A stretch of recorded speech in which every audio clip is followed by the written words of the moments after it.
കിനാവു തന്ന കൺമണി നീലെങ്കിലെന്നിലെ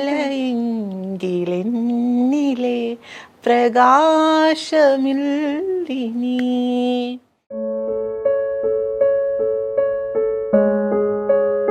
ഒരാൾ നമ്മളെ വിട്ടുപോയി കഴിഞ്ഞെന്നാ അത് നല്ലൊരാൾ വരാൻ വേണ്ടിയിട്ടാണെന്ന് വിശ്വസിക്കുന്നു ഞാൻ. ഇപ്പോഴൊക്കെ ആയിരുന്നു എന്നുണ്ടെങ്കിൽ ഞാൻ സർജറിക്കൊന്നും ചെയ്യില്ല.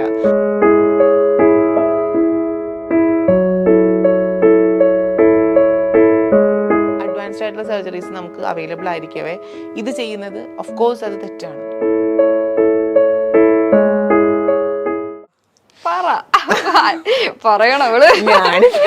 ഞാനിങ്ങനെ വാലന്റൈൻസ് ഡേക്കൊക്കെ ഒരു വീഡിയോ ഒക്കെ ഇട്ടിട്ടുണ്ടായിരുന്നു. അതൊക്കെ ചീറ്റിപ്പോയി കേട്ടോ. ആ റിലേഷൻഷിപ്പ് സെക്കൻഡ് റിലേഷൻഷിപ്പിന്റെ കണ്ടിന്യൂഷൻ നിർത്തുന്നു, തുടങ്ങുന്നു. മനസ്സിലായത് ഗോസ്റ്റിംഗ് മോഡിലായിരുന്നു. അപ്പൊ നിർത്തുന്നു, ആ റിലേഷൻഷിപ്പ് തന്നെ നിർത്തുന്നു, വീണ്ടും തുടങ്ങുന്നു. ഒരു ഫുൾ സ്റ്റോപ്പ് ഇല്ലായിരുന്നു. പക്ഷെ ഞാൻ 14th ശേഷം ഞാൻ ഫുൾ സ്റ്റോപ്പ് ഇട്ടു. വേണ്ട, എന്തിനാ അപ്പോൾ ഞാൻ എന്തിനാ സഹിക്കേണ്ട ആവശ്യം, ഞാൻ എന്തിനാ സഫർ ചെയ്യേണ്ട ആവശ്യം എന്ന് വിചാരിച്ചിട്ട് ഞാൻ നിർത്തി. അപ്പൊ ഫുൾ സ്റ്റോപ്പ് അവിടെ ഫുൾ സ്റ്റോപ്പ് ആയതിനു ശേഷം ലൈഫ് ഇങ്ങനെ പോയിക്കൊണ്ടിരിക്കുന്നു. നേരെ പോകുന്നു. ബ്യൂട്ടിഫുൾ ആയി പോകുന്നു. ആണോ? ശരി. ഇപ്പൊ നമ്മളിപ്പോ പറഞ്ഞില്ലേ ഡിവോഴ്സ് ഉണ്ടായിന്ന് പറഞ്ഞില്ലേ, മൊത്തത്തില് ഇപ്പൊ നമ്മുടെ സൊസൈറ്റിയിൽ ഡിവോഴ്സ് എന്ന് പറയുമ്പോ എന്ത് ഡിവോഴ്സ് ആയി അങ്ങനത്തെ ഒരു സംഭവം ഉണ്ട് അല്ലേ? ഞാൻ ഇപ്പോഴും ഞാൻ ഒന്നുകൂടി എടുത്ത് പറയുന്ന എല്ലാവരുടെ കാര്യമല്ല, ഒരു 20% പേര് എന്തായാലും ഉണ്ടാവും അങ്ങനെ. സൊസൈറ്റി ഓൾവേസ് ജനറലൈസ് ചെയ്യും. അപ്പൊ നിങ്ങളുടെ കമ്മ്യൂണിറ്റിയിൽ ഇതിങ്ങനെ ഉണ്ടാവുമ്പോൾ എന്താണ് അയാളുടെ റെസ്പോൺസ് എന്തായിരിക്കും ആ സമയത്ത്? എന്താന്ന് വെച്ചാൽ എനിക്ക് അറിയില്ല. അന്നൊന്നും ഞാൻ അതിനെക്കുറിച്ച് വല്ലാണ്ട് ചെവി കൊടുക്കാറില്ലായിരുന്നു. കാരണം എനിക്ക് എൻ്റെ മെൻ്റൽ ഹെൽത്തും എൻ്റെ പീസ് ഓഫ് മൈൻഡും ആണ് നിർബന്ധമായിരുന്നത്. അതിനെ പ്രയോറിറ്റൈസ് ചെയ്തുകൊണ്ട് ഞാൻ അതിൽ നിന്ന് ഈ ഒരു റിലേഷൻഷിപ്പിൽ തകർന്നു പോയിട്ട് അത് ബ്രേക്കപ്പ് ആയതിൻ്റെ റിക്കവർ ചെയ്യാൻ വേണ്ടി ശ്രമിച്ചുകൊണ്ടിരിക്കണം. കാരണം മറ്റൊന്നിനും ഞാൻ ചെവി കൊടുത്തിരുന്നില്ല. പക്ഷെ എന്നിരുന്നാൽ കൂടെ കുറ്റം പറഞ്ഞവരുണ്ട്. അവള് കുറച്ച് നിലത്ത് നിൽക്കാത്തത് കൊണ്ടാണ്, അവള് പെണ്ണായി കഴിഞ്ഞാൽ പെണ്ണുങ്ങളെ പോലെ അടങ്ങി ഒതുങ്ങി നിൽക്കണമായിരുന്നു എന്നൊക്കെ പറഞ്ഞിരുന്നു. പക്ഷെ ഇത് ആ മനുഷ്യൻ പറയുമ്പോഴാണ് എനിക്ക് പ്രശ്നം വരിക. ആ മനുഷ്യൻ ഇതുവരെ പറഞ്ഞിട്ടില്ല. എൻ്റെ പാർട്ട്ണർ ആയിരുന്ന ആള് എക്സ് പാർട്ട്ണർ പറഞ്ഞിട്ടില്ല. അയാൾ എൻ്റെ അടുത്ത് ഇതുവരെ അങ്ങനെ ബുദ്ധിമുട്ടൊന്നും പറഞ്ഞിട്ടില്ല. ബ്രേക്കപ്പ് ആയി ഹെൽത്തി ആയിട്ട് ബ്രേക്കപ്പ്. ഞങ്ങൾക്ക് രണ്ടാളും മനസ്സിലാക്കി കഴിഞ്ഞു. ഞങ്ങൾ രണ്ടുപേരും ഒരു പോയിന്റ് എത്തിക്കഴിഞ്ഞപ്പോൾ ഞങ്ങൾ രണ്ടുപേരും പരസ്പരം ഇങ്ങനെ ഇരുന്നാൽ പോലും മെസ്സേജിൽ ടെക്സ്റ്റ് ചെയ്യും, ഓക്കെ അവിടെ ഞാൻ ചായ ഉണ്ടാക്കി വെച്ചിട്ടുണ്ട്, പോയി കുടിച്ചോളൂ. അത്രക്കൊരു അകൽച്ച വന്നു. പിന്നെ അതിനപ്പുറത്തേക്ക് ഒരു ഇന്റിമസി ഇനി ആ റിലേഷൻഷിപ്പിൽ വരില്ല എന്ന് രണ്ടുപേർക്ക് ബോധ്യമായപ്പോഴാണ് ഞങ്ങൾ നിർത്തിയത്. ഇപ്പോഴും ഞങ്ങൾ കാണുന്ന ആൾക്കാരാണ്. കഴിഞ്ഞ ആഴ്ച വരെ എൻ്റെ ഒരു ഫയൽ അവൻ്റെ കയ്യിലുണ്ടായിരുന്നു, അത് എനിക്ക് കൊണ്ടുവന്ന് തരണം എന്ന് പറഞ്ഞപ്പോൾ അവൻ കൊണ്ടുവന്ന് തന്നു. അങ്ങനെ അത്രയും അയാൾ വേറെ റിലേഷൻഷിപ്പിൽ പോയിരിക്കാം, പോയി കാണും. അപ്പോൾ ഞാനും എൻ്റെ വേറെ റിലേഷൻഷിപ്പിലേക്ക് പോകുന്നു. രണ്ടുപേർക്കും അത് പോയി കഴിഞ്ഞാലും ജസ്റ്റ് കാണുമ്പോൾ ഹായ് ബൈ പറയാനുള്ള, അല്ലെങ്കിൽ ദേഷ്യം പിടിക്കാത്ത ഒരു ഫേസ് അല്ലെങ്കിൽ ആ ഒരു സ്പേസ് ഞങ്ങൾ ഇട്ടിട്ടുണ്ട്. അത് കാരണം ഞാൻ വൈസ് പ്രസിഡന്റ് ആയിട്ടുള്ള ഓർഗനൈസേഷനിലെ ജനറൽ ബോഡി മെമ്പറാണ് അവന്. അപ്പൊ അയാളെ ഞാൻ എപ്പോഴും കാണുന്നതാണ്, ജനറൽ ബോഡി മീറ്റിംഗിന് കാണുന്നതാണ്, സംസാരിക്കുന്നതാണ്, ഹായ് ബൈ എന്താണ് ഓക്കെ അല്ലേ. അവൻ്റെ അച്ഛൻ മരിച്ച സമയത്ത് എൻ്റെ അടുത്ത് പറഞ്ഞിരുന്നു. അതുപോലെ പുള്ളിക്കാരൻ്റെ ഇപ്പം അങ്ങനെയുള്ള ബേസിക് ആയിട്ടുള്ള അങ്ങനത്തെ കാര്യങ്ങൾക്കൊക്കെ ഞങ്ങൾ കണക്ഷനിലുണ്ട്. അത്രമാത്രം എന്ന് വെച്ചിട്ട് ഞാനിപ്പോൾ എൻ്റെ സോഷ്യൽ മീഡിയ പ്ലാറ്റ്ഫോമിൽ എനിക്ക് അയാളെയും കൊണ്ടുവന്നിട്ട് ഒന്നും വീഡിയോസ് ചെയ്യാനോ അതൊന്നും ചെയ്യാൻ പറ്റില്ല. കാരണം അതിനുള്ളൊരു സ്പേസ് ഒക്കെ ഞങ്ങൾക്ക് നഷ്ടപ്പെട്ടിട്ടുണ്ട്. ഒരു ഹെൽത്തി ആയിട്ടുള്ള റിലേഷൻഷിപ്പ് ബ്രേക്ക് ആയപ്പോൾ ഞങ്ങൾ ഹെൽത്തി ആയിട്ടുള്ള 2 ഇൻഡിവിജ്വൽസ് ആണ് എന്നുള്ളത് കാണിക്കുന്നു, അത്രമാത്രം. ലുലു എന്ന് പറഞ്ഞിട്ടൊരു ഇൻഫ്ലുവൻസർ ഉണ്ട്. അവൾ എൻ്റെ ഒരു ബെസ്റ്റ് ഫ്രണ്ടാണ്. അപ്പം എനിക്ക് തോന്നുന്നു സിസ്റ്റൻഡർ ആയിട്ടുള്ള മനുഷ്യന്മാരിൽ എന്നെ ഇത്രയും സൂപ്പറായിട്ട് ട്രീറ്റ് ചെയ്തിട്ടുള്ള, എന്നെ ഇങ്ങനെ മനസ്സിലാക്കിയിട്ടുള്ള ഒരു വ്യക്തി അറിയില്ല. സോ ഈ പറഞ്ഞ പോലെ അവളും ഈ പറഞ്ഞ പോലെ എന്നെ ശരിക്ക് എൻ്റെ ബ്രേക്കപ്പ് സമയത്തൊക്കെ ഞാൻ അവളുടെ കൂടെയായിരുന്നു. ഫസ്റ്റ് ഇൻസ്റ്റിറ്റ്യൂഷൻ റിലേഷൻഷിപ്പ് ബ്രേക്കപ്പ് ആയ സമയത്തൊക്കെ അവിടെയായിരുന്നു. കൊറോണ വന്നപ്പോഴും അവിടെയായിരുന്നു. അപ്പം ഈ സമയത്തൊക്കെയാണ് നമുക്കൊരു മനുഷ്യൻ്റെ സപ്പോർട്ട് മനസ്സിലാക്കുക. അപ്പോൾ ആ സമയത്ത് എന്നെ കൊറോണ വന്നപ്പോൾ അവൾ നോക്കിയിട്ടുണ്ട്. എനിക്ക് കൊറോണ വന്നാൽ ഡെഫിനറ്റ്ലി അവൾ എൻ്റെ കൂടെ താമസിക്കുന്നതാണ്, അവൾക്കും കൊറോണ വരും എന്നറിയാം. അവൾ എന്നിട്ടും അവൾക്ക് കൊറോണ വന്നു, എന്നിട്ടും എന്നെ ട്രീറ്റ് ചെയ്യാനാണെങ്കിലും നോക്കാനാണെങ്കിലും എന്തൊരു കാര്യത്തിനാണെങ്കിലും ഒരു മോർ ദാൻ ഒരു best friend, she is my sister. അപ്പം അങ്ങനെ ഒരാളെ എനിക്ക് ഭയങ്കര വാല്യൂ ചെയ്യുന്നതുകൊണ്ട്, അങ്ങനെ ഒരാളെ എനിക്ക് കിട്ടിയത് ലൈഫിൽ ഭയങ്കര ഒരു വലിയ ബ്ലെസ്സിങ്ങാണ്. കാരണം ചില സമയത്തൊക്കെ നമ്മൾ മിസ് ചെയ്യുന്ന ചില കാര്യമാണ് ഇമോഷണലി അമ്മ, ഫാമിലി, കുടുംബത്തിലെ ഓരോരോ പരിപാടി, അങ്ങനത്തെ സംഭവങ്ങളൊക്കെ. അപ്പം ഈ അമ്മ ഉണ്ടാക്കുന്ന ഫുഡ്, അപ്പം എനിക്കിപ്പോൾ സത്യം പറഞ്ഞു കഴിഞ്ഞാൽ ഒരു ഫാമിലിക്കകത്ത് അമ്മ എന്ന് പറഞ്ഞാൽ എന്താണ്, ഉമ്മ എന്ന് പറഞ്ഞാൽ എന്താണ്, അല്ലെങ്കിൽ എങ്ങനെയാണ് ഒരു അമ്മയും മകളും തമ്മിലുള്ള റിലേഷൻഷിപ്പ് എന്ന് പറഞ്ഞാൽ സത്യം പറഞ്ഞാൽ എനിക്കിപ്പോഴും ഒരു ഡെഫിനിഷൻ കിട്ടാത്തൊരു ഒരു സംഭവം. അപ്പം അങ്ങനെയുള്ള സിറ്റുവേഷനിൽ ഞാൻ ഭയങ്കരമായിട്ട് തകർന്നു പോകുന്ന സമയത്തൊക്കെ എനിക്ക് വിളിച്ച് സംസാരിക്കാനാണെങ്കിലും പോകാനും ഒക്കെ ഇപ്പം ഈ ലുലുവിൻ്റെ ഫാമിലിയിൽ ലുലുവിൻ്റെ ഉമ്മയൊക്കെ ഭയങ്കര അങ്ങനെ എന്നെ പ്രൊട്ടക്ട് ചെയ്യുന്നുണ്ട്. അപ്പം ഇറ്റ്സ് റിയലി നൈസ് ആൻഡ് അതൊരു വലിയൊരു ബ്ലെസ്സിങ് ആയിട്ട് ഞാൻ കാണുന്നത്. നമുക്കൊരു സൈഡിലൊന്നും ഇല്ലാതിരിക്കുമ്പോൾ അടുത്ത സൈഡിൽ നമുക്ക് മറ്റു ചില മനുഷ്യന്മാർ നമുക്കത് തരുന്നു എന്ന് പറയുമ്പോൾ. ഇപ്പൊ ഞാൻ ഈ സർജറി ചെയ്തു പറഞ്ഞത് അത് നിർബന്ധമാണോ? സർജറി ഒരിക്കലുമല്ല. ഇപ്പോഴൊക്കെ ആയിരുന്നു എന്നുണ്ടെങ്കിൽ ഞാൻ സർജറിക്കൊന്നും ചെയ്യില്ല. കമൗട്ട് ആവുന്നതും റിയലൈസ് ചെയ്യുന്നതൊക്കെ ഇപ്പോഴായിരുന്നു. എൻ്റെ ഏർലി ടീനേജിൽ ഞാനതൊക്കെ മനസ്സിലാക്കിയതുകൊണ്ട് എനിക്ക് റിയലൈസേഷൻ വന്നുകൊണ്ട് ഞാൻ എടുത്ത് ചാടി ഓടിപ്പോയി ചെയ്തത്. എനിക്കതിൽ റിഗ്രറ്റൊന്നുമില്ല. പക്ഷെ ഇപ്പോഴൊക്കെ ആയിരുന്നെങ്കിൽ ഒരു പക്ഷെ ചെയ്യില്ലായിരുന്നു. കുറച്ചും കൂടെ വെളിരാജ്യത്തൊക്കെ പോയി വേണമെങ്കിൽ ചെയ്യാം എന്നുള്ളത് നമ്മളായി നിൽക്കുക എന്നുള്ളത് തന്നെയാണ് അതിൻ്റെ ഒരു അൾട്ടിമേറ്റ് ഉദ്ദേശം.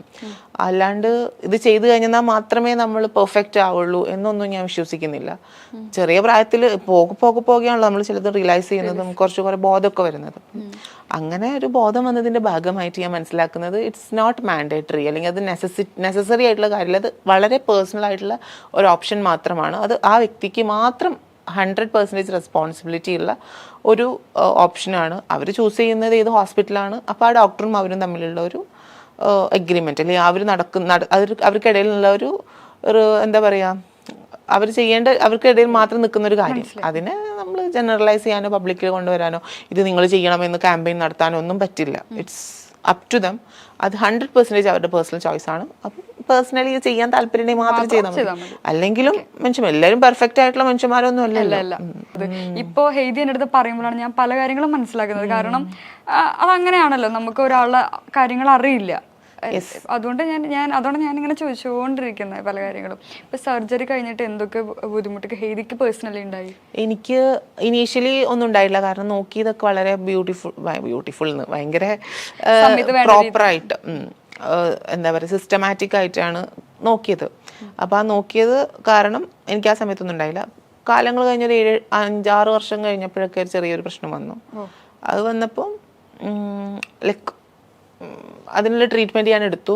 പക്ഷേ ഞാൻ ഓൾറെഡി ഒരു റിലേഷൻഷിപ്പിൽ പോയിട്ട് ബ്രേക്കപ്പായി. എനിക്ക് എല്ലാവരും ഒറ്റപ്പെട്ടൊരവസ്ഥയായിരുന്നു. ഞാൻ ഭയങ്കര അതിൻ്റെ ആ ഒരു പെയിനിൽ നിന്ന് ഹീലായി വരാൻ പാടുപെട്ടുകൊണ്ടിരിക്കുന്ന സമയത്താണ് ഇങ്ങനെ ഒരു ഫിസിക്കൽ ഹെൽത്ത് ഇഷ്യൂ വന്നത്. അപ്പോൾ ഇത് വന്നുകൊണ്ടിരിക്കുമ്പോൾ എനിക്ക് എൻ്റെ കൂടെയുള്ള പലരും എന്നെ ഹറാസ് ചെയ്തു. നീ ഇതെന്തിനാണ് ഇത് പുറത്ത് പറയുന്നത്, എന്തിനാണ് ഇത് പറയുന്നത്, എന്തിനാണെന്നൊക്കെ എൻ്റെ അടുത്ത് പറഞ്ഞു. അപ്പം ഞാൻ മനസ്സിലാക്കി, ആൾക്കാർക്ക് മറ്റുള്ളവരുടെ പെയിനെ മനസ്സിലാക്കാനുള്ള ഒരു സെൻസൊക്കെ കുറവാണ്. അപ്പോൾ ഇപ്പം ഞാൻ റിയലൈസ് ചെയ്യുന്നു എന്തുകൊണ്ടായിരിക്കും മുന്നേ കൊഴിഞ്ഞു പോയവരുടെ പെയിൻ എത്രത്തോളം ഉണ്ടെന്ന് മനസ്സിലാക്കാൻ പറ്റും. കാരണം ഇത് പുറത്ത് പറയുമ്പോൾ കിട്ടുന്ന റെസ്പോൺസ് ഇങ്ങനെയായിരുന്നു. അപ്പോൾ അതൊക്കെ ഒരു പ്രശ്നം തന്നെയായിരുന്നു. അപ്പോൾ അതിൽ നിന്ന് ഓവർകം ചെയ്ത് വന്നു. ശരിക്കും അതന്ന് തുറന്ന് പറഞ്ഞതുകൊണ്ട് കുറേ പൊങ്കാല നേരിടേണ്ടി വന്നിട്ടുണ്ട്. ബട്ട് അത് ഞാൻ പറഞ്ഞത് വേറെ സെൻസിൽ അത് പറയണമെന്ന് തോന്നിയതുകൊണ്ടാണ് പറഞ്ഞത്. കാരണം അശാസ്ത്രീയമായിട്ട് ഇന്നും സർജറീസ് നടക്കുന്നുണ്ട്. ഞാൻ സർജറി ചെയ്ത സ്ഥലത്ത് 2-3 തവണ അവിടെ പൂട്ടിയിട്ടുണ്ടായിരുന്നു, സർജറി ചെയ്യുന്ന പൂട്ടി. ആ നേഴ്സ് പ്രൈവറ്റ് ആയിട്ട് ഓരോരോ വീടുകളിൽ പോയിട്ട് ഇത് ചെയ്തു കൊടുക്കുന്നുണ്ട്. എനിക്ക് പേഴ്സണലി പ്രശ്നം ഉണ്ടായിട്ടില്ല. പക്ഷെ ഇപ്പോഴും അഡ്വാൻസ്ഡ് ആയിട്ടുള്ള സർജറീസ് നമുക്ക് അവൈലബിൾ ആയിരിക്കവേ ഇത് ചെയ്യുന്നത് ഓഫ് കോഴ്സ് അത് തെറ്റാണ്. അത്ര ഞാൻ പറയുന്നുള്ളൂ. അപ്പം അത് അങ്ങനെയുള്ളത് നടക്കുന്നത് പോകരുത് എന്നേ ഞാൻ ഉദ്ദേശിച്ചുള്ളൂ. എന്ന് വെച്ചാൽ എനിക്ക് അത്രയും ബുദ്ധിമുട്ടാണെന്നുള്ള ഇതിലല്ല. പിന്നെ ഓരോ രീതിയിൽ നമ്മൾ പെയിൻ ആണെന്ന് പറയുമ്പോൾ പരിഹാസങ്ങൾ നേരിടുക, നിങ്ങൾ തന്നെത്താനെ പോയി ചെയ്തിട്ട് അനുഭവിച്ചതല്ലേ എന്ന്. അത് മുഖമില്ലാത്ത ഫേക്ക് ഐഡികളിൽ നിന്ന് വരുന്ന കമൻസ് ആണെങ്കിൽ നമുക്ക് വിഷമില്ല. അത് നമുക്ക് ഇഗ്നോർ ചെയ്യാൻ പറ്റും. പേഴ്സണലി നമ്മളെ അറിയുന്ന ആൾക്കാർ വന്ന് മുഖത്ത് പരിഹാസത്തോടുകൂടി ചോദിക്കുമ്പോൾ അത് എഫക്റ്റ് ചെയ്യും. അതാണ് അങ്ങനെ ഒരു ക്രൈസിസ് എനിക്ക് സംഭവിച്ചിട്ടുണ്ട്. ഇനി നമ്മൾ എന്തെങ്കിലും മെഡിസിൻസോ അങ്ങനെ എന്തെങ്കിലും എടുക്കേണ്ടതുണ്ടോ ഇതിൽ? നമ്മൾ സർജറി കഴിഞ്ഞാൽ നമ്മൾ ഫസ്റ്റ് ഓഫ് ഓൾ നമ്മൾ ട്രാൻസിഷൻ സ്റ്റാർട്ട് ചെയ്യുമ്പോൾ നമ്മളൊരു എൻഡോക്രൈനോളജിസ്റ്റിനെ കാണണം. അതിന് മുന്നായിട്ട് സൈക്കോളജിസ്റ്റിനെയും സൈക്കാട്രിസ്റ്റിനെയും ലെറ്റർ നമുക്ക് വേണം. അപ്പോൾ അതിൻ്റെ സെഷൻസ് അറ്റൻഡ് ചെയ്യണം. അവരുടെ അപ്രൂവൽ കിട്ടിക്കഴിഞ്ഞാലാണ് എൻഡോക്രൈനോളജിസ്റ്റിൻ്റെ അടുത്ത് കൺസൾട്ട് ചെയ്ത് പോകാൻ പറ്റുള്ളൂ. എൻഡോക്രൈനോളജിസ്റ്റ് നമുക്ക് ബ്ലഡ് ടെസ്റ്റ് ഒക്കെ നടത്തിയിട്ട് നമ്മുടെ ബോഡി എത്രത്തോളം ഓക്കെ ആണ് ട്രാൻസിഷൻ എന്ന് നോക്കിയതിന് ശേഷം ഹോർമോൺസ് സജസ്റ്റ് ചെയ്ത് തരും. ഹോർമോൺസ് സജസ്റ്റ് ചെയ്തിട്ട് ഹോർമോൺസ് നമ്മുടെ ഓരോ 3 മാസത്തിലും ഹോർമോൺസ് ലെവൽ ചെക്ക് ചെയ്തിട്ട് അതിന് ഹോർമോൺസ് എടുത്തുകൊണ്ടിരിക്കണം. കാരണം നമ്മൾ ട്രാൻസിഷൻ നടത്തുകയാണ്. അപ്പോൾ അതിൻ്റേതായിട്ടുള്ള ഇതാണ്. അപ്പോൾ ട്രാൻസ് മാൻ ആണെങ്കിലും ട്രാൻസ് വുമൺ ആണെങ്കിലും ഒക്കെ അത് ഇമ്പോർട്ടൻ്റ് ആയിട്ടുള്ള കാര്യം തന്നെയാണ്. അപ്പോൾ ഹോർമോൺസ് എടുക്കുക എന്നുള്ളത് വളരെ മാൻഡേറ്ററി ആയിട്ടുള്ള ഒരു കാര്യമാണ്. ട്രാൻസിഷൻ ചെയ്തെങ്കിൽ, ട്രാൻസിഷൻ കഴിഞ്ഞ് സർജറി കഴിഞ്ഞിട്ടുള്ളവരാണെങ്കിൽ മസ്റ്റായിട്ടും അവർ ഹോർമോൺസ് എടുക്കണം. കാരണം അവരുടെ ബാക്കി ഓർഗൻസ് ഒക്കെ ഫങ്ഷൻ ചെയ്യണമെങ്കിൽ ഹോർമോൺസിൻ്റെ ഹെൽപ്പ് അത്യാവശ്യമാണ്. ഹെയ്ത് ചെയ്തിരുന്ന സമയത്ത് ഹോർമോൺസ് ഒക്കെ എടുത്തിട്ടുണ്ടായിരുന്നു? ഇല്ല, എനിക്ക് അങ്ങനെ സൈക്കോളജി ഒന്നുമില്ല. എനിക്ക് ഓർമ്മയുണ്ട്, ഞാനിങ്ങനെ തുള്ളി കളിച്ച് രാവിലെ ഹോസ്പിറ്റലിൽ പോയി ഡോക്ടറെ അടുത്ത് പോയിട്ട് സംസാരിക്കുമ്പോൾ ഡോക്ടർ പറഞ്ഞു നോട്ടറി അഡ്വക്കേറ്റിൻ്റെ അടുത്ത് പോയിട്ട് നോട്ടറി കളക്ട് ചെയ്തിട്ട് വരണം. ഞാൻ അവിടെ പോയി ആദ്യം ടെസ്റ്റ് ചെയ്യും. വേറെ ബ്ലഡ് ടെസ്റ്റ് ഒന്നുമില്ല അവിടെ, മറ്റേ എലീസ ടെസ്റ്റ് മാത്രം ചെയ്തിട്ട് നോക്കും. അത് നെഗറ്റീവ് ആണെങ്കിൽ നമ്മൾ പോയിട്ട് നോട്ടറി മേടിച്ച് കൊണ്ടുവന്നിട്ട് ഇവിടെ കൊടുക്കുന്നു, പേയ്മെൻറ്റ് അടക്കുന്നു. ഒക്കെ ഈ ഒരു സ്പേസിലുള്ള, ഈ ഒരു കാണുന്ന സ്റ്റുഡിയോയുടെ സ്പേസിലുള്ള ഒരു ഹോസ്പിറ്റൽ ക്ലിനിക്കിലാണ് ഇത് നടക്കുന്നത്. ഞാൻ സീരിയൽ അന്ന് പണ്ട് പവിത്രഷ്ട എന്നൊക്കെ പറഞ്ഞിട്ട് സീരിയൽ ഉണ്ടായിരുന്നു. ആ സീരിയലിലെ കഥയും ZTV അപ്പം ആ സീരിയലിലെ കഥയും പറഞ്ഞിട്ട് ഞാൻ ഡോക്ടറിൻ്റെ അടുത്ത് സർജറി ചെയ്തത്. അപ്പം കുറേയൊക്കെ കഴിഞ്ഞപ്പോൾ ഇതിന് ഇത് കഴിയുന്നില്ല. സീരിയലിൽ തുടക്കം മുതൽ അവസാനം വരെ കഴിഞ്ഞു. ഇനി നാളത്തെ എപ്പിസോഡ് എന്താണെന്ന് അറിയില്ല. എന്നിട്ട് നിർത്തുന്ന സമയത്ത് ഇത് കഴിഞ്ഞിട്ടില്ല. അപ്പം ഞാൻ പറഞ്ഞു ഡോക്ടർ നേഴ്സ് കഴിഞ്ഞിട്ടില്ലെങ്കിൽ ശരി, ഞാൻ വീട്ടിൽ പോട്ടെ, നിങ്ങൾ പൈസയൊക്കെ നിങ്ങൾ എടുത്തോ എന്നൊക്കെ പറഞ്ഞ്. നമുക്ക് അതിനത്ര ബുദ്ധിയല്ലേ ഉള്ളൂ, അറിയില്ലല്ലോ. എന്നിട്ട് അവിടെ ഇല്ല കഴിഞ്ഞ് നീ ബാക്കി അടുത്ത സീരിയലിലെ കഥ പറയാന്ന് പറഞ്ഞു. അപ്പോൾ ഡോക്ടർ അടുത്ത ടോപ്പിക്ക് ചോദിക്കും. അപ്പം ഞാനിങ്ങനെ വളവള സംസാരിക്കുന്ന കാരണം അന്ന് അത്രയല്ലേ ഉള്ളൂ. നമുക്ക് പെയിൻ ഒന്നും അറിഞ്ഞിരുന്നില്ല നടന്നുകൊണ്ടിരിക്കുന്ന സമയത്ത്. പെയിനിലുപരി പ്ലഷറാണല്ലോ മനസ്സിന്. സമാധാനം കഴിഞ്ഞു, എല്ലാ ബുദ്ധിമുട്ടും കഴിഞ്ഞു എന്നുള്ളൊരു ചിന്തയായിരുന്നു. അപ്പം അത് കഴിഞ്ഞ ഇതൊന്നും ലൈക്ക് ഇതൊക്കെ എത്രത്തോളം ബാക്കിയുള്ളവർക്ക് പറഞ്ഞാൽ മനസ്സിലാവും എനിക്കറിയില്ല. നമ്മൾ ആ സമയത്ത് അനുഭവിക്കുന്ന ഒരു സാറ്റിസ്ഫാക്ഷൻ ഉള്ളൂ. ഇൻകംപ്ലീറ്റ്, ലൈക്ക് ഞാൻ എൻ്റെ കാര്യം മാത്രമായിട്ട് സംസാരിക്കുന്നത്, ജനറലൈസ് ചെയ്യേണ്ട. ഇൻകംപ്ലീറ്റ് എന്നുള്ളൊരു ക്വസ്റ്റ്യൻ മാർക്കിൻ്റെ അവിടെ നിന്ന് ആ ക്വസ്റ്റ്യൻ മാർക്ക് വായിച്ചിട്ട് അതിനുള്ളൊരു ആൻസർ ലൈഫിൽ കിട്ടുകയാണ്. സോ ഇനി അങ്ങോട്ടേക്കാണ് ലൈഫ് എന്ന് ചിന്തിക്കുമ്പോൾ അത് ഭയങ്കര ഒരു പ്ലഷറായിരുന്നു. സോ എന്നെ സംബന്ധിച്ചത് അത്ര മാത്രമേ ഉണ്ടായിരുന്നുള്ളൂ. പെയിനൊക്കെ സെക്കൻഡറി കഴിഞ്ഞു. പക്ഷെ ഞാൻ ചെയ്ത സർജറിയിലൊക്കെ അനുഭവിക്കുന്ന പെയിൻ എൻ്റെ പൊന്നെ ഭയങ്കരമാണ്. മരുന്ന് കിട്ടുന്നത് ഒരു 8-9 ദിവസമൊക്കെ ആകുമ്പോൾ നമ്മൾ കിടന്നിങ്ങനെ പൊളയും. ഞാൻ ആ ഒരു കന്യാസ്ത്രീ മഠത്തിൽ എല്ലാവരും പുറത്ത് വർക്കിന് പോയി പകൽ രാവിലെ തൊട്ട് വൈകുന്നേരം വരെ ഒരു ദിവസം അവർ ഫുഡ് ഉണ്ടാക്കി വെക്കാൻ മറന്നു. ഞാൻ ഫുഡ് കഴിക്കാണ്ട് മരുന്ന് കഴിക്കാണ്ട് നിന്നപ്പം എനിക്ക് പെയിൻ ഇങ്ങോട്ട് വരാൻ തുടങ്ങി. എനിക്ക് എണീക്കാൻ പറ്റുന്നില്ല. 21 ദിവസം യൂറിൻ ട്യൂബ് ഉണ്ട്. ഈ ട്യൂബും വെച്ച് എഴുന്നേക്കാൻ പറ്റുന്നില്ല, ബാത്റൂമിൽ പോകാൻ പറ്റുന്നില്ല, ഒന്നും ചെയ്യാൻ പറ്റുന്നില്ല. ആ കിടപ്പിൽ കിടന്ന് എങ്ങനെയൊക്കെയോ നടന്ന് കിച്ചണിൽ ചെന്നൊരു ഗ്ലാസ് വെള്ളം എടുത്ത് കുടിക്കുമ്പോൾ മനസ്സിലാക്കുന്നു നമ്മൾ ഇതൊക്കെ എത്രത്തോളം വാല്യുബിൾ ആണ്. ഒരാൾ ഒരു ഗ്ലാസ് വെള്ളം എടുത്ത് തരുന്നതും ഒരാൾ നമ്മളെ ടേക്ക് കെയർ ചെയ്യുന്നതൊക്കെ എത്രത്തോളം വാല്യുബിൾ ആണ് എന്നുള്ളത് ഭയങ്കരമാണ്. സോ അതൊക്കെ ഭയങ്കര പെയിൻഫുൾ ആയിരുന്നു. കേട്ടിട്ടില്ല ലവ് കൊണ്ട് എന്താണ് ഒരാളുടെ എല്ലാം മാറ്റാൻ പറ്റുന്ന, എല്ലാം മാറ്റാൻ പറ്റും. ആ ലവ് കൊണ്ട് എല്ലാം നശിപ്പിക്കാനും പറ്റും. അതാണ് ശരി, നമ്മൾ ഇത്ര നേരം കഥ പറയാറുണ്ടല്ലോ, നമുക്ക് ചെറിയൊരു സെഗ്മെന്റിലേക്ക് അത് മറന്നിരിക്കുകയായിരുന്നു. കഥ കാരണം ഞാൻ മറന്നുപോയി. ഫണ്ണി ക്വസ്റ്റ്യൻസ് ആണ് ഞാൻ ചോദിക്കും. ഹേദിക്ക് ഇത്ര ഇൻട്രസ്റ്റ് ഉണ്ട് ഞാൻ അറിഞ്ഞിരുന്നില്ലായിരുന്നു, അല്ലെങ്കിൽ ഞാൻ കുറെ ക്വസ്റ്റ്യൻ ഇട്ടേനെ. ഓക്കെ, ഫണ്ണി ക്വസ്റ്റ്യൻ ആണ്. അപ്പൊ ഇതില് കുറച്ച് ടാസ്ക് ആണ്. ഇതിന്ന് ഒരെണ്ണം എടുത്തിട്ട് അത് ചെയ്യണം. ഓക്കെ, ഇത് അത്രയധികം ചിന്തിക്കേണ്ട, സിമ്പിൾ, വളരെ എളുപ്പം. അപ്പൊ കുറെ ചിന്തിക്കേണ്ടി വരും. ഒരാള് ഒരു മരുഭൂമിയിലൂടെ യാത്ര ചെയ്യുകയായിരുന്നു. ഓക്കെ, കുറെ ദൂരം നടന്ന് അയാൾക്ക് വിശ്രമിക്കാൻ പറ്റിയ സ്ഥലമൊന്നും അവിടെ ഇല്ല. അയാളുടെ കയ്യിലൊരു തേങ്ങ മാത്രമാണ് ഉള്ളത്. പിന്നെ എങ്ങനെ അയാൾ വിശ്രമിക്കും? ഒരു തേങ്ങയാണ് ഉള്ളത്, അയാൾ മരുഭൂമിയിൽ പോവാണ്. എവിടെ ഇയാൾക്ക് ഇരിക്കാനേ പറ്റണില്ല, സ്ഥലമില്ല, കയ്യിലൊരു തേങ്ങയുണ്ട്. അയാൾ എങ്ങനെ എവിടെ വിശ്രമിക്കും? എവിടെ പോയി വിശ്രമിക്കും? കുറച്ച് ടാസ്ക്. പിന്നെ അയാൾ എങ്ങനെ വിശ്രമിക്കും? ആലോചിക്ക്. തേങ്ങയുണ്ട് കയ്യിൽ, നമ്മൾ തേങ്ങ വെച്ച് എന്ത് ചെയ്യും? തേങ്ങയുടെ മുകളിൽ ഇരിക്കുമെന്നാണോ? തേങ്ങ ചെരവോലോ? മരുഭൂമിയില് ചെരവി എറിഞ്ഞുടച്ചിട്ട് എറിഞ്ഞുടച്ച് കഴിഞ്ഞാ അത് പൊട്ടിത്തെറിക്കും. പൊട്ടിയിട്ട് പൊട്ടിക്കഴിഞ്ഞാ പൊട്ടിയതിന് എന്താ പേരാ പറയാ? മുറി. തേങ്ങ ഉടച്ചു കഴിഞ്ഞാൽ മുറിയാവൂലോ, അപ്പൊ തേങ്ങ മുറിയിലിരിക്കും. ഇനി അയാൾക്ക് എന്താണ് വല്ല ബിസിനസ് ഒക്കെ തുടങ്ങണമെങ്കിൽ അടുത്ത മുറി വാടകയ്ക്കും കൊടുക്കാം. വാ എടുക്ക്. ഇത് ഞാൻ ഉത്തരം പറഞ്ഞില്ലേ? അത് ഞാൻ പറയിപ്പിച്ച. ഓക്കെ, ഒരെണ്ണെടുക്കട്ടാ, ആക്രാന്തം കൂടി രണ്ടെണ്ണം എടുക്കല്ലേ?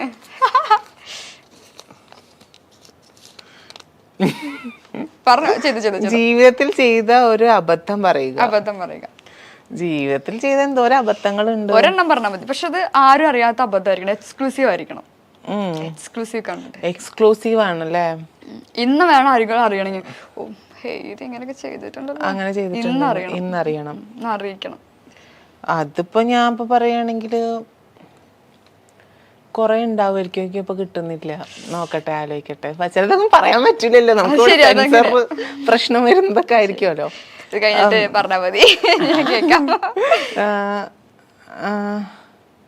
അടുത്തത് ഞാൻ പറയാം. പെൻഡിങ്ങിലൊക്കെ ഒന്ന് ആലോചിക്കാൻ വേണം.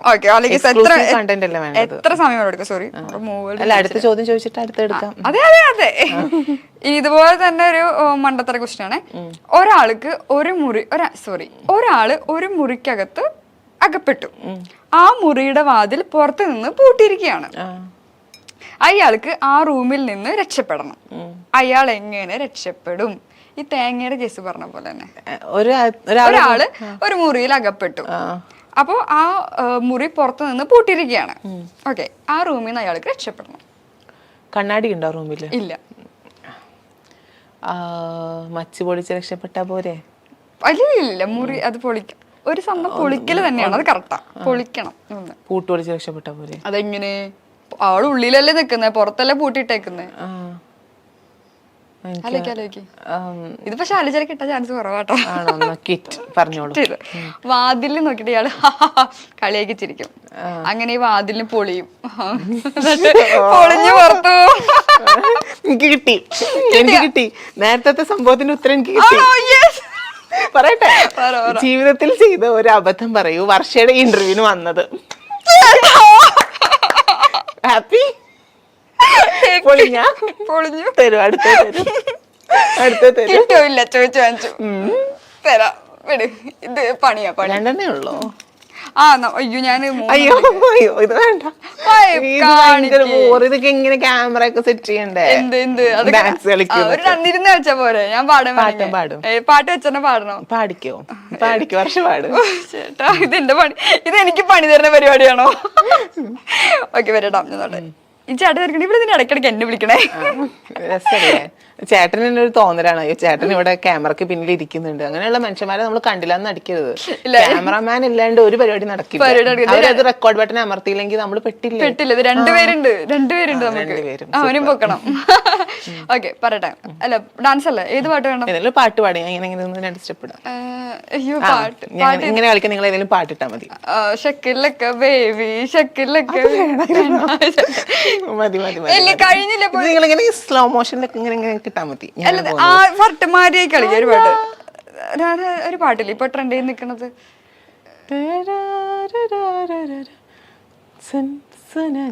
അതാണോ? ഇങ്ങനെ കളിച്ചോ? 3, 2, 1 പാട്. പാടാറില്ല.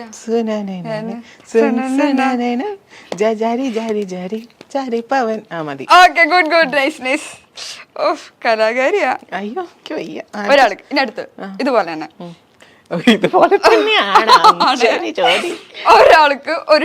ഒരാൾക്ക് ഷർട്ട് തേക്കണം. വീട്ടിലാണെങ്കിൽ കറണ്ട് ഇല്ല. പിന്നെ എങ്ങനെ അയാൾ ഷർട്ട് തേക്കും? കാമുകിനെ വിളിച്ചിട്ട് തേക്കുക, എന്നിട്ട് ആ തേപ്പ് വെട്ടി എടുത്തിട്ട് തേക്ക്. സത്യത്തിൽ അത് ആൻസർ കറക്റ്റ് തന്നെയാണ്. അങ്ങനെയും ചെയ്യാം, പക്ഷെ എന്റെ ഉത്തരവാദിത്തം. അയാൾ ആ തേപ്പ് വെട്ടിട്ട് ചൂടോ, എന്താ നീ കാട്ടി? അപ്പൊ തേപ്പ് വെട്ടി തിരിച്ചും ചൂടും, എന്താടാ? അങ്ങനെ ആ തേപ്പ് വെട്ടി വെച്ച അയാള്. ശരി, തന്നോളൂ. ടാസ്ക് ആണല്ലോ അല്ലെ? Simple task. ഒരെണ്ണം കൂടെ ഉള്ളു. ശരിക്കും ഇനി ഇല്ല, കഴിഞ്ഞു പോയി, പെട്ടുപോയി. അയ്യേ, ഒരു പാട്ട് പാടുക. ഞാൻ ഈ സത്യത്തില് ഹെയ്തി ഭയങ്കര നാണക്കാര്യം വിചാരിച്ചു. അതുകൊണ്ട് ഇത്ര സിമ്പിൾ ആയിട്ട് ഇങ്ങനെ ഇട്ട്. പക്ഷെ ഇത്രയും എക്സ്ട്രോവേർട്ട് ഞാൻ അറിഞ്ഞിരുന്നില്ല. ഒരു നാണോവാനില്ലാത്തോളാം. അങ്ങനെയല്ല ഉദ്ദേശിച്ചത്. നമ്മള് മലപ്പുറം സൈഡിലൊക്കെ ഉസുറും പുളി എന്നാ പറയാം. ആണോ? ഒരു ഉസുറും പുളി ഇല്ലാത്തോളാന്ന് പറയാം. ആ ഉസുറും പുളി ഇല്ലാത്ത കുട്ടിയാണ് ഞാൻ. എന്തും ചെയ്യും, എന്ത് പറഞ്ഞാലല്ല, ഇങ്ങനെ കംഫർട്ടബിൾ ആണെങ്കിൽ ക്യാമറ ഒന്നും പോകുന്നത്. എന്റെ അടുത്ത് ഭയങ്കര കംഫർട്ട് ആണെന്ന് പറഞ്ഞതിന്റെ അർത്ഥം. പാട്ട് പാടണ്ടല്ലോ മുത്തേ. ഞാൻ പാട്ട് പാടുമ്പോ സ്വിച്ച് ഇട്ടിട്ടാ പാടുക. കരയൊക്കെ വേണോ? അല്ല, അങ്ങനെ സ്വിച്ച് ഇട്ടിട്ടല്ല. ഞാൻ എന്റെ സാധാരണ ശബ്ദത്തല്ലേ. പക്ഷെ ഞാൻ പാട്ട് പാടുമ്പോ സ്വിച്ച് ഇടും, ഒന്ന് പിടിക്കും. കള്ളത്തൊണ്ടയിലാ പാടുക. ഞാൻ ശരിക്കും കള്ളത്തൊണ്ടയില സംസാരിക്കണേ. എന്റെ തൊണ്ട ഇങ്ങനെയല്ല, ബാസ് ഉണ്ട്, നല്ല ഒച്ചയുണ്ട് എനിക്ക്. പക്ഷെ ഞാൻ ആളുകളെ മനസ്സിൽ പിടിച്ച് ആണല്ലേ പിടിച്ചിട്ട് ഞാൻ സംസാരിക്കും കള്ളതൊണ്ടെന്ന് മനസ്സിലാവുന്നില്ല. പക്ഷെ ഞാൻ പാട്ട് പാടുമ്പോ ഫോൾസ് വോയിസ് ആണെന്നൊക്കെ മനസ്സിലാവും. പക്ഷെ ഞാൻ ഏത് പാട്ട് പാടും ശരിക്കും വേണം. കള്ളത്തോണ്ടായിട്ട് നല്ല രസമുള്ള ഏത് പാട്ട് പാടും? താമരപ്പെണ്ണെ, എനിക്ക് അതൊക്കെ വരുന്നത്. അതൊക്കെ ഏതാ പാട്ട്? താമരപ്പെണ്ണെ കുറച്ച് റൊമാൻറ്റിക് സോങ്സിന്റെ ഒക്കെ ആളാണ്.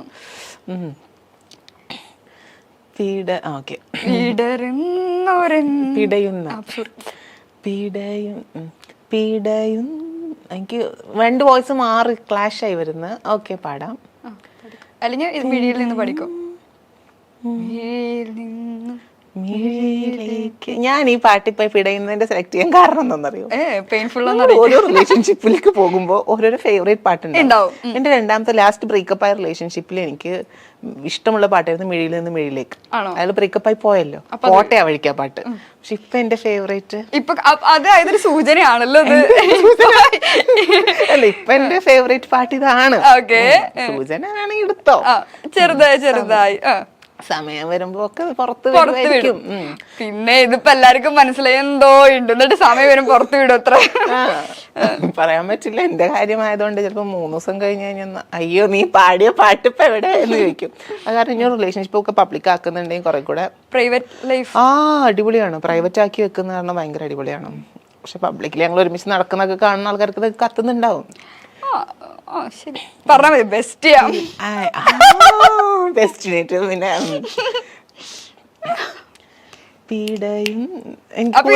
ആൾക്കാണോ ഡെഡിക്കേറ്റ് ചെയ്യുന്നത്? ഡെഡിക്കേറ്റ് ചെയ്യണം കേട്ടോ, ഞാൻ പറഞ്ഞിട്ടാണ് ഡെഡിക്കേറ്റ് ചെയ്യുന്നത്. മിസ്റ്റർ ഡോണപ്പൻ താങ്കൾക്ക് ഡെഡിക്കേറ്റ് ചെയ്യുന്നു. ഡോണപ്പൻ ലൈക്ക് പേര് നമ്മളിങ്ങനെ ഓരോന്ന് ചക്കര പൊന്നെ മുത്തേ. ഹേതി ഭയങ്കര റൊമാൻറ്റിക് ആണോ? ഭയങ്കരമായിട്ട് ഞാൻ ഹൈപ്പർ റൊമാൻറ്റിക് ആണ്. ആണോ? ഒരു പ്രശ്നമില്ലല്ലേ? കുഴപ്പമില്ല. നമ്മള് നമ്മളൊരു ബന്ധത്തിലിരിക്കുമ്പോ അതൊക്കെ ആവണ്ടേ, എന്നാലല്ലേ അത് മുന്നോട്ട് കൊണ്ടുപോകാൻ പറ്റുള്ളൂ. അല്ലെ? പക്ഷെ ആ തിരിച്ചുള്ള ആളും അങ്ങനെ തന്നെ ആയിരിക്കണം കേട്ടോ. ഒരാള് മാത്രം പൊന്നെ കരളെന്ന് വിളിച്ചാടുന്നിട്ട് മറ്റാള് അങ്ങനെ പ്രശ്നം അല്ല. ഇപ്പൊ ഞാനിങ്ങനെ ഒരു ആളായിട്ട് ഡേറ്റ് ചെയ്യുന്നുണ്ട്. ലൈക്ക് മുന്നേ 2 റിലേഷൻഷിപ്പിലും കിട്ടാത്ത ഒരു എല്ലാ രീതിയിലുള്ള ഒരു കംഫർട്ട് സ്പേസ് ഇപ്പൊ കിട്ടുന്നുണ്ട്. ഞാൻ ഇപ്പൊ എന്റെ റിലേഷൻഷിപ്പ് പബ്ലിക് ആക്കി. ആൻസർ കിട്ടി. എന്തൊരു കഷ്ടമാണ് നോക്കി. ഞാൻ പിടിച്ചു വെച്ചിട്ട് അപ്പൊ ഞാൻ രാവിലെ ചോദിച്ചു പറയട്ടെ, അങ്ങനെ ചോദിച്ചു. ഇവിടേക്ക് ഓൺലൈനിൽ ഇങ്ങനെ വരുന്ന സമയത്ത് അങ്ങനെ വിളിച്ച സമയത്ത് ചോദിച്ചു പറയട്ടെ എന്താ വേണ്ടത്. അപ്പൊ പറഞ്ഞ് നീ പറഞ്ഞു കഴിഞ്ഞെന്ന ആൾക്കാര് അത് ആഘോഷിക്കും. ചിലപ്പം ഞാൻ വ്ളോഗ്സ് ഒക്കെ ചെയ്യുന്ന കാരണം പേഴ്സണൽ ലൈഫൊക്കെ അതിൽ കോണ്ടന്റ് ആയതുകൊണ്ട് ലൈഫ് സ്റ്റൈൽ വ്ളോഗർ ആയതുകൊണ്ട് ചിലപ്പം അത് ചോദിക്കും. പറഞ്ഞു കഴിഞ്ഞില്ലെങ്കിൽ നമ്മൾ രണ്ടുപേരും ഒരുമിച്ച് ഒരുപാട് സ്ഥലങ്ങളിലേക്ക് പോയിട്ടുണ്ട്. ആ പബ്ലിക്കിൽ കണ്ട ആൾക്കാരൊക്കെ വിചാരിക്കും ഇത് ഉണ്ടായിട്ടും പറഞ്ഞില്ല എന്ന്. അപ്പൊ ബുദ്ധിപരമായ ആ ചോദ്യത്തിൽ നിന്ന് ഒഴിഞ്ഞു മാറുക എന്ന ഉപദേശം തന്നിട്ട് വിട്ടത്. പക്ഷേ മനസ്സിലായി, ബുദ്ധിയില്ല മനസ്സിലായി. അങ്ങനെ പറയരുത്. പക്ഷെ ഞാൻ നൈസായിട്ട് നീ എന്റെ അടുത്ത് തോണ്ടി എടുത്ത്. അപ്പൊ ഈ പാട്ട് നീ തന്നെ പാടിക്കൊടുക്കും. പാടിയതാ ഒരു ഇന്റർവ്യൂവിൽ ഞാൻ പാടിയിട്ടുണ്ട്. ഗസ്റ്റ് തന്നെ പേടിച്ചോടി പോയി. 3 ഒരുമിച്ചോണം. 3, 2, 1. പിടയുന്നൊരെന്റെ ജീവനിൽ കിനാവു തന്ന കൺമണി നീലെങ്കിലെന്നിലെ പ്രകാശമില്ലിനി മിഴിനീരു പെയ്ത മാറിൽ കെടാതെ കാത്ത പുഞ്ചിരി നീ എന്നൊരാ പ്രതീക്ഷയിൽ എരിഞ്ഞ പുൻതിരി. മതി. ആരോ ഒരുമാതിരി തൊണ്ട. ഓക്കെ, അപ്പൊ ഇതാണ്. അപ്പൊ എല്ലാം കഴിഞ്ഞു, ഉത്തരവും പറഞ്ഞു, മൊത്തം പറഞ്ഞു കഴിഞ്ഞു, കൺക്ലൂഷനിലേക്ക് എത്തിയല്ലേ? എല്ലാം അറിയിച്ചു. ഒരു കാര്യം അങ്ങോട്ട് കിട്ടാണ്ടിരിക്കായിരുന്നല്ലേ? അറിയിച്ചു. എക്സ്ക്ലൂസീവ് ആയിട്ട് ഞാൻ എന്റെ ചാനൽ ഇടണമെന്ന് വിചാരിച്ചതായിരുന്നു. സാറില് നമ്മുടെ ചാനലിലൂടെ ലൈക്ക് നമുക്ക് ഞാൻ എന്റെ രണ്ടാമത്തെ റിലേഷൻഷിപ്പിനെ കുറിച്ച് എവിടെ ഒന്നും പറഞ്ഞിട്ടില്ല. അത് അവസാനമായപ്പോ ആ വ്യക്തി ഇങ്ങനെ ഫോഴ്സ് ചെയ്തപ്പോഴാണ് ഞാനത് ഇപ്പൊ ലാസ്റ്റ് February 14th ഒക്കെ ഇട്ടത്, വീഡിയോ ഒക്കെ ഇട്ടത്. പക്ഷെ അത് എനിക്ക് വേണ്ടത് ഒരു ലൈഫ് ലോങ് വേണ്ട എന്നെ മനസ്സിലാക്കുന്ന ഒരു കമ്പാനിയനെയാണ്. അതല്ലാന്ന് മനസ്സിലായപ്പോൾ നമ്മള് എടാ നമുക്ക് പറ്റുന്ന പരിപാടിയല്ല, നിർത്താമെന്നിട്ട് നിർത്തി. ആൻഡ് ആ വ്യക്തിക്ക് എന്നെ എപ്പോഴും മിസ് ചെയ്യുന്നുണ്ട്. അതുകൊണ്ടായിരിക്കാം ഈ ഇൻ്റർവ്യൂവിന് വരുന്നതിൻ്റെ കുറച്ച് മുന്നേ വരെ വിളിച്ചുകൊണ്ടിരുന്നിട്ടുണ്ടായിരുന്നു. ഞാൻ അറ്റൻഡ് ചെയ്യുന്നില്ല, റെസ്പോണ്ട് ചെയ്യുന്നില്ല. കാരണം എനിക്ക് എൻ്റെ മെൻ്റൽ ഹെൽത്താണ് വലുത്. പക്ഷെ അതൊക്കെ കഴിഞ്ഞ് നമുക്ക് ലൈഫിൽ വേറൊരു പോയിന്റിൽ നമുക്ക് വേറൊരു കുറച്ചും കൂടെ ബെറ്റർ ആയിട്ടുള്ള ആൾ വരും എന്നുള്ളതൊരു റിയാലിറ്റിയാണ്. ഇപ്പോൾ ഒരാൾ നമ്മളെ വിട്ടു പോയി കഴിഞ്ഞെന്നാൽ അത് നല്ലൊരാൾ വരാൻ വേണ്ടിയിട്ടാണെന്ന് വിശ്വസിക്കുന്നു ഞാൻ. അപ്പം മേ ബി ഇത് നല്ലതാവട്ടെ എന്ന് ആശംസിക്കുന്നു, ഞാനങ്ങനെ മാനിഫെസ്റ്റ് ചെയ്യുന്നു. അപ്പം അതങ്ങനെ ആവുകയാണെങ്കിൽ നല്ല ലൈഫ് പ്രാർത്ഥിക്കും, ഞങ്ങൾ എല്ലാവരും പ്രാർത്ഥിക്കുന്നു നല്ലതാവട്ടെ, നല്ലൊരു മെന്റൽ ഹെൽത്ത് ഉണ്ടാവട്ടെ, നല്ലൊരു ഹാപ്പി ലൈഫ് ഉണ്ടാവട്ടെ. അതെ, ഉറക്കം ഇല്ലെങ്കിൽ ഈ പ്രണയത്തിന്റെ ഒരു ഭാഗമാണ് ഉറക്കം എന്ന് പറയുന്നത്. എനിക്കിപ്പം എൻ്റെ ഒരു ഏറ്റവും വലിയ കാര്യം എന്ന് വെച്ചാൽ ഞാൻ ഒരു കഴിഞ്ഞ 2022 തൊട്ടിട്ട് 2023 തീരുന്നത് വരെയും 2024 ജാനുവരി ഒക്കെ വരെയും എനിക്ക് രാത്രി മൊത്തം ഉണർന്നിരിക്കുകയും പകല് കടന്നുറങ്ങുകയും ചെയ്യുന്ന ആളായിരുന്നു. പക്ഷേ ഈ ഒരു വ്യക്തി എൻ്റെ ജീവിതത്തിലേക്ക് കടന്നു വന്നതിന് ശേഷം കൃത്യം 11 മണിയാകുമ്പോഴതിനും പുള്ളിക്കാരൻ സ്കൂളിലെ മാഷ, കൃത്യം എറണാകുളത്തെ ഒരു CBSE സ്കൂളിലൊക്കെ പഠിപ്പിച്ചിട്ടുള്ള ആളാണ്. ക്യാമറ ഉള്ള കാര്യം മറന്നു പോകുന്നു. പക്ഷേ നമ്മൾ ഈ ബിഗ് ബോസിലൊക്കെ പോയി കഴിഞ്ഞാൽ ക്യാമറ ഉള്ളത് നമ്മൾ തിരിച്ചറിയില്ല അല്ലേ? തീർച്ചയായിട്ടും നമുക്ക് അറിയില്ലല്ലോ അവിടെ. അത് തന്നെ നമ്മൾ കുറച്ചു നേരം നമ്മൾ ബോധേഡായിരുന്നു ക്യാമറ ഉണ്ടെന്ന്. പിന്നെ നമ്മൾ പറഞ്ഞു വന്നപ്പോ എന്താ സംസാരിക്കുന്നത് നമുക്ക് ബോധലിന് എഡിറ്റ് ചെയ്യുമ്പോഴാണ് നമുക്ക് അറിയാം ഇതാണല്ലേ പറഞ്ഞത്. അപ്പൊ എഡിറ്റ് ചെയ്യുമ്പോ ഇതൊക്കെ കട്ട് ചെയ്ത് തന്നെയല്ലേ. അപ്പൊ അങ്ങനെ ഈ വ്യക്തി ലൈഫിൽ കടന്നു വന്നതിന് ശേഷം ഞാൻ കൃത്യം 11 മണിക്കും ഉറങ്ങും, രാവിലെ 7 മണിക്ക് എണീക്കും. Touch wood, I M so grateful. കാരണം എനിക്ക് എൻ്റെ ഉറക്കം സ്ലീപ്പ് സൈക്കിൾ തിരിച്ചു കിട്ടി. So that means mental health okay ആണ്, പീസ്ഫുൾ ആണ്. അതുകൊണ്ടാണല്ലോ. സോ ഓഫ് കോഴ്സ് നമ്മൾ എത്രയെന്ന് വെച്ചാൽ ഹൈഡ് ചെയ്ത് വെക്കുക. ഒരു ഹാപ്പി ഇത് കണ്ണ് തട്ടാതിരിക്കട്ടെ, കണ്ണ് തട്ടാതിരിക്കാനുള്ള സിമ്പിളൊക്കെ വേണമെങ്കിൽ കൂടെ ഇട്ടോ. പക്ഷെ നൈസ്, എനിക്ക് എൻ്റെ ഉറക്കം തിരിച്ചു കിട്ടിയിട്ടുണ്ട്. ഇനി എൻ്റെ ഉറക്കം പോകരുത്. കണ്ണീർ കായലിലെ അതുപോലെ കടലാസിന്റെ തോണി. ഓവർ തിങ്കർ ആണോ? ഭയങ്കരമായിട്ട്. അയ്യോ, അതറിയാത്തതുകൊണ്ടാ. ഇപ്പൊ എന്തെങ്കിലും ഒരു സംഭവം ഇങ്ങനെ എൻ്റെ അടുത്ത് വന്ന് ഇങ്ങനെ ചോദിച്ചു വർഷ പണ്ടൊക്കെ. ഇപ്പൊ ഓവർ തിങ്ക് കുറച്ച് കുറഞ്ഞിട്ടുണ്ട്. ഇപ്പോൾ കുറഞ്ഞു കഴിഞ്ഞാൽ അയ്യോ അങ്ങനെ ചോദിച്ചല്ലേ, അപ്പൊ അവൾ ഇത് ഇങ്ങനെ വിചാരിച്ചിട്ട് ഇങ്ങനെ ഇതാക്കിയിട്ട് ഇങ്ങനെ ആയതുകൊണ്ടായിരിക്കും ചോദിച്ചത്. വർഷം അങ്ങനെയാണ്. അപ്പൊ അങ്ങനെയൊക്കെ ഞാൻ ചിന്തിക്കുവായിരുന്നു. ഒരു 10 സെക്കൻഡിനകത്ത് ഞാൻ PhD വരെ എടുത്തിട്ട് ഇപ്പൊ ഒരു കോഴ്സിനെ കുറിച്ച് എൻ്റെ അടുത്ത് സംസാരിക്കുകയാണെങ്കിൽ 10 സെക്കൻഡിനകത്ത് ഞാൻ PhD എടുത്തിട്ട് തിരിച്ചിങ്ങോട്ട് വരും. അത്രയും ഒബ്സർവ് ചെയ്യാൻ, അത്ര അന്വേഷിക്കുകയും ചെയ്യും. ചിന്തിച്ച് കൂട്ടിയിട്ട് എന്ത് കിട്ടി? ഇപ്പൊ ഒന്നും കിട്ടിയില്ല, മുടി കൊഴിഞ്ഞു പോയി സ്ട്രെസ് അടിച്ചിട്ട്. പക്ഷെ ഇപ്പം മാറ്റി വരുന്നുണ്ടടാ. മനസ്സിലാക്കുക, ഓരോ പോയിന്റിലാണല്ലോ മനസ്സിലാക്കുക. അതെ അതെ, മെച്ചുവേർഡ് ആണല്ലോ.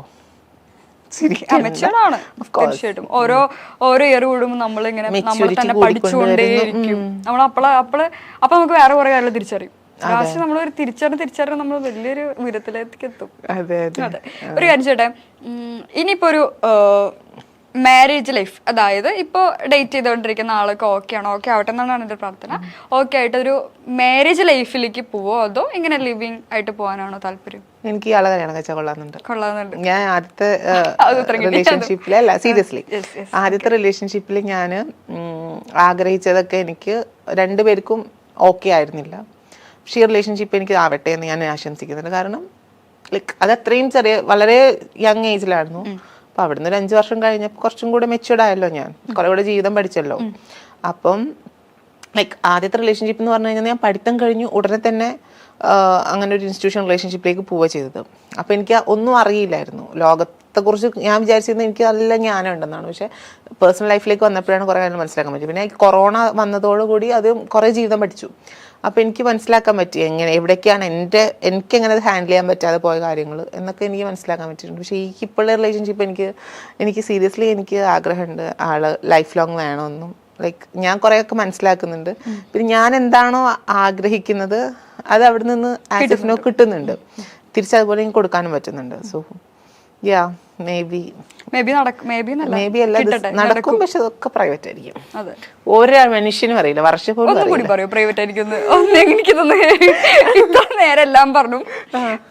അല്ല, പക്ഷെ പ്രൈവറ്റ് ആയിരിക്കും പറഞ്ഞാൽ ആരാണ്, എന്താണ്, അയാൾ എങ്ങനെയാണ് എന്നുള്ളതൊന്നും പുറത്തേക്ക് വരില്ല.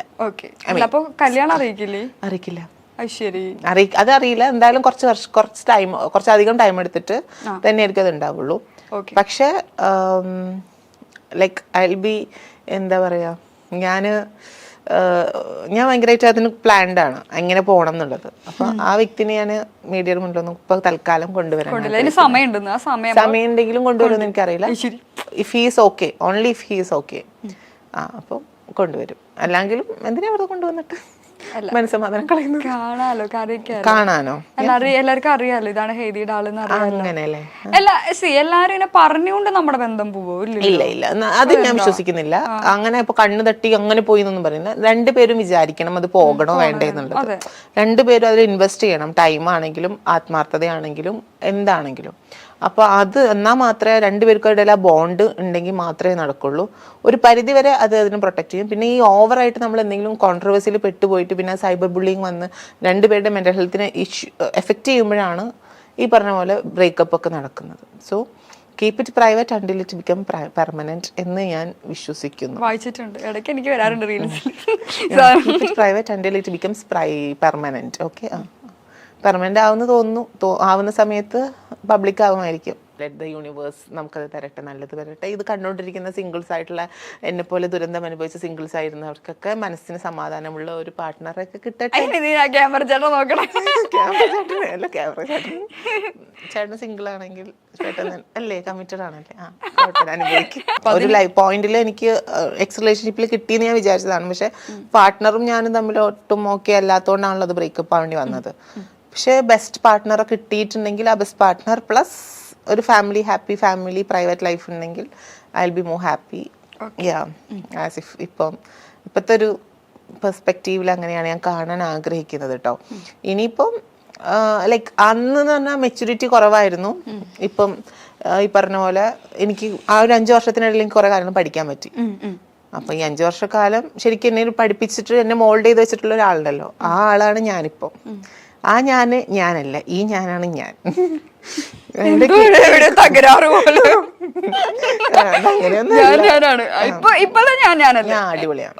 അടിപൊളിയാണെന്ന് എനിക്ക് മനസ്സിലായി. ഇനി നമ്മളെ വൈൻഡ് അപ്പ് ചെയ്യാറായി. ഒരു കാര്യം ചോദിക്കട്ടെ, ഇപ്പൊ ജേർണലിസം, അതിൽ നമ്മൾ ചോദിക്കാൻ മറന്നുപോയിട്ടുള്ള ഒരു കാര്യമാണ്. എനിക്ക് ഓർമ്മയുണ്ടായിരുന്നു, പക്ഷേ നമ്മൾ സംസാരിച്ചിട്ട് മറന്നുപോയി. അപ്പൊ ജേർണലിസം പഠിക്കാൻ ഇഷ്ടമായിട്ട് പഠിച്ചതാണോ, അത് എങ്ങനെയാണ് അതിലേക്കുള്ള ഒരു വരവ്? ലൈക്ക് അന്ന് എനിക്ക് എന്തെങ്കിലുമൊക്കെ ക്രിയേറ്റീവായിട്ട് ചെയ്യണം, കുറച്ചും കൂടെ പ്രൊഫഷണൽ കോഴ്സ് ചെയ്യണം എന്നുണ്ടായിരുന്നു. അപ്പോൾ എൻ്റെ അമ്മ അമ്മ തന്നെയാണ് എന്നെ അതിന് സപ്പോർട്ട് ചെയ്തത്. അപ്പം എൻ്റെ സിസ്റ്റർ സൂര്യ ചേച്ചി വിശാനിക്കൊക്കെ അന്ന് അവിടെ ട്രിവാൻഡ്രത്തായിരുന്നു. അപ്പോൾ അഭിജിത്ത് എന്ന് പറഞ്ഞിട്ടൊരു ജേർണലിസ്റ്റ് ഉണ്ട്, ഫോട്ടോ ജേർണലിസ്റ്റ്.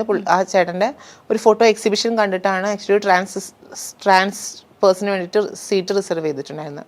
പക്ഷെ ഞാൻ റിസർവേഷൻ സീറ്റിലായിരുന്നില്ല. എനിക്ക് ജസ്റ്റ് നമ്മൾ ഈ മേരിക്കുട്ടി സിനിമയൊക്കെ കണ്ട് ഹാങ് ഓവറിൽ പോയിട്ടാണ്. അപ്പം എനിക്ക് അവിടെ 60th റാങ്കിനകത്ത് വന്നാലേ നമുക്ക് അവിടെ സീറ്റ് കിട്ടുള്ളൂ. അപ്പം എനിക്ക് എൻട്രൻസ് ചെയ്തപ്പോൾ 18th റാങ്ക് ഉണ്ടായിരുന്നു. അപ്പം എനിക്ക് തന്നെ ഒരു പ്രൂവ് ചെയ്യണമായിരുന്നു ഞാൻ എലിജിബിൾ ആണ് എന്നുള്ളത് പ്രൂവ് ചെയ്യണമായിരുന്നു.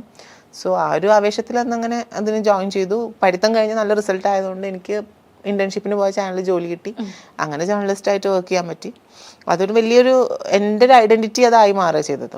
അപ്പം എനിക്കെപ്പോഴും ജേർണലിസം ഇസ് ഓൾവേസ് എനിക്ക് അത്രയും എൻ്റെ ഒരു കരിയർ തന്നെയാണ്. അപ്പം അത് വിടാതെ തന്നെ എനിക്ക് വേറെ എന്തെങ്കിലുമൊക്കെ ചെയ്യണം എന്നായിരുന്നു ആഗ്രഹം ഉണ്ടായിരുന്നു. അത് വിടാണ്ട് തന്നെ ഇപ്പോൾ കോണ്ടന്റ് ക്രിയേറ്റർ ആയിട്ട് ചെയ്യുന്നുണ്ട്. കറന്റ്ലി ഇപ്പോൾ അതാണ് കുറച്ച് മുന്നേ വരെ ഞാനൊരു ചാനലിൽ പ്രോഗ്രാം പ്രൊഡ്യൂസറായിട്ട് വർക്ക് ചെയ്തിട്ടുണ്ട്. അതെ, അങ്ങനെയാണ് ആഗ്രഹം. PhD ഒക്കെ ചെയ്തിട്ട് ഒരു ഫുൾ ടൈം അങ്ങനെ പോണെന്നാണ്. അധ്യാപിക ആവാനൊരു ആഗ്രഹമുണ്ട്. അല്ല, കുട്ടീന്ന് എറിഞ്ഞു നോക്കിയതാണോ? അല്ല, ഞാൻ ചോദിച്ചാണ് എന്താണ് അടുത്ത പ്ലാൻ. അധ്യാപനം ഭയങ്കര ഇഷ്ടമാണ്. Not because my partner is പഠിപ്പിക്കുന്ന മാഷായതുകൊണ്ട്.